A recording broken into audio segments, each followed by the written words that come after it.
అప్పారావు, ఇంటికి వస్తున్నావా? రా రా రా, నీకోసం ఎదురు చూస్తున్నాను. Okay bye.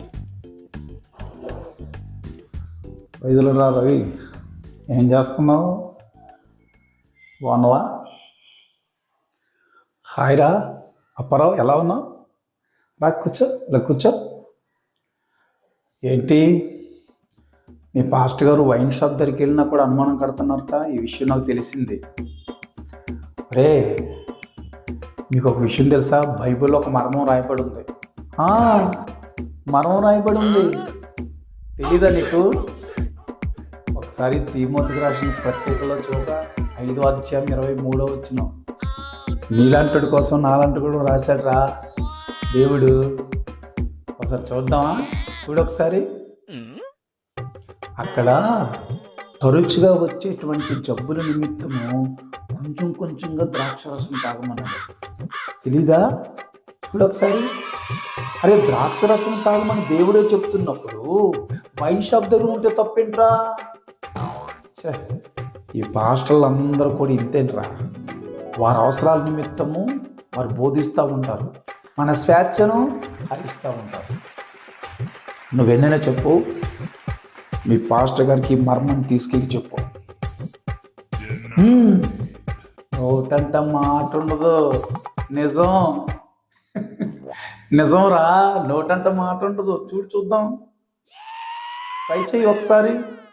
మర్మం, బైబిల్ గ్రంథంలో ఉన్న మర్మం నేనే చెప్పా, వెళ్ళి చూడు. చెప్పింది కరెక్టేనరా,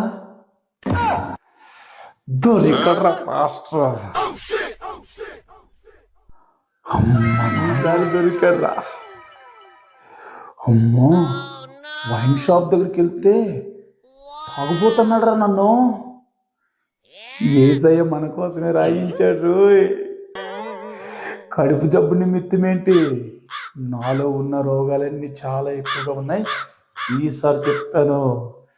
మంచిగా థ్యాంక్స్ రా, thank you Apparao, thank you. Ravi, దొరికాడమ్మా, దొరికారు పాస్టర్ గారు. నన్నే అంటాడా?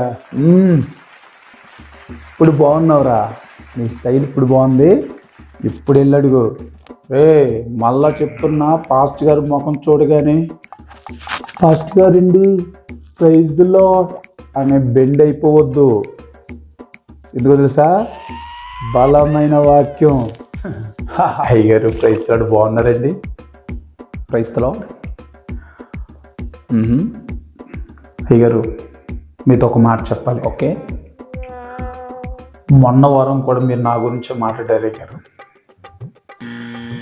మొన్న అప్పారావు తెలుసా కదా అయ్యగారు మీకు? అప్పారావు,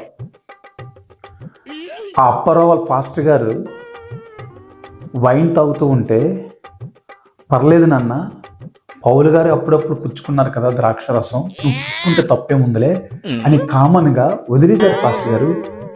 ఆ అప్పారావు వచ్చి లేఖనం చూపించాడు కాబట్టి నా మనోనేత్రాలు వెలిగించబడ్డాయి.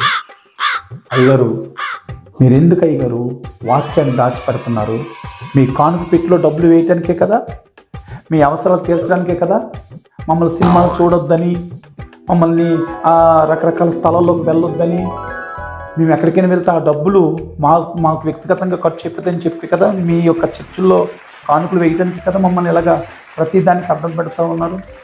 ఇప్పుడు చెప్పండి పాస్టర్ గారు, తిమోతికి రాసిన పత్రిక 5వ అధ్యాయం 23వ వచనంలో అప్పుడప్పుడు ద్రాక్షరసం తీసుకోమని యేసయ్య గ్రంథంలో రాయబడి ఉంది.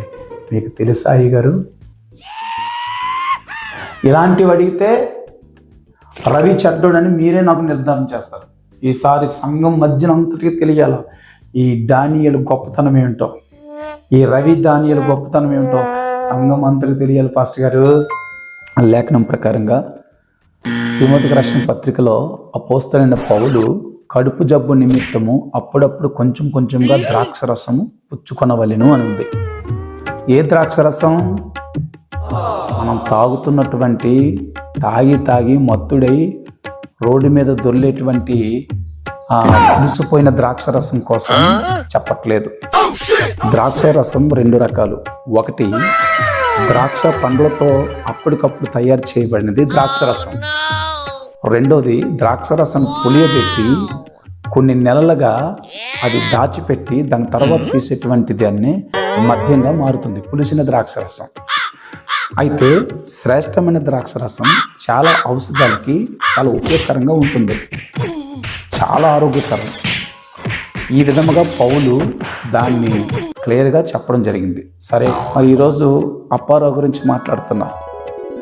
అప్పారావు ఉదయం కష్టపడి రాత్రి తాగేసి వస్తాడు, తన భార్యని అర్ధరాత్రి టైంలో కొడతాడు, పిల్లల్ని ఈదులోకి లాగుతాడు, తన జీవితము తానే గొప్ప అని అనుకుంటున్నాడు. మళ్ళీ ఆదివారం వస్తే తెల్లని బట్టలు వేసుకొని బైబిల్ చక్క పట్టుకొని అందరికంటే చర్చిలకు ముందుకు వచ్చి ప్రార్థన చేస్తూ ఉంటాడు. అప్పారావు పిలిస్తే నువ్వు దేవుని సన్నిధికి వచ్చావా? లేకపోతే దైవజనుని పిలిస్తే నువ్వు దేవుని సన్నిధికి వచ్చావా? కాదు, దేవుడు నిన్ను పేరు పెట్టి పిలిచి ఉన్నాడు. నీవు నా సొత్తు అన్నాడు, ప్రత్యేకించమన్నాడు, ప్రత్యేకించి వెడలిరా అన్నాడు. ఇశ్రాయేలీలతో చెప్పాడు, ఆదాముతో చెప్పాడు. ఆదాము మొదలుకొని ఇశ్రాయేలీలు, నేటి సంఘం ఈ మాట చెప్పడానికే ప్రవక్తలు, దేవదూతలను, సేవకులను, అపోస్తులను ఎంతోమందిని దేవుడు ఈ భూమి మీదకు పంపించి నీకు నాకు సువార్తను ప్రకటిస్తూ దేవుని యొక్క ప్రత్యక్షతను అపవాదికి అప్పగించి అపవాదికి చోటిచ్చి నీ హృదయంలో ఘోష పుట్టించుకొని అల్లరపడుతూ ఉన్నావు. Be careful. దేవుడు తీర్పు ఉన్నది, జాగ్రత్త నా కుమారుడా. Praise the lord.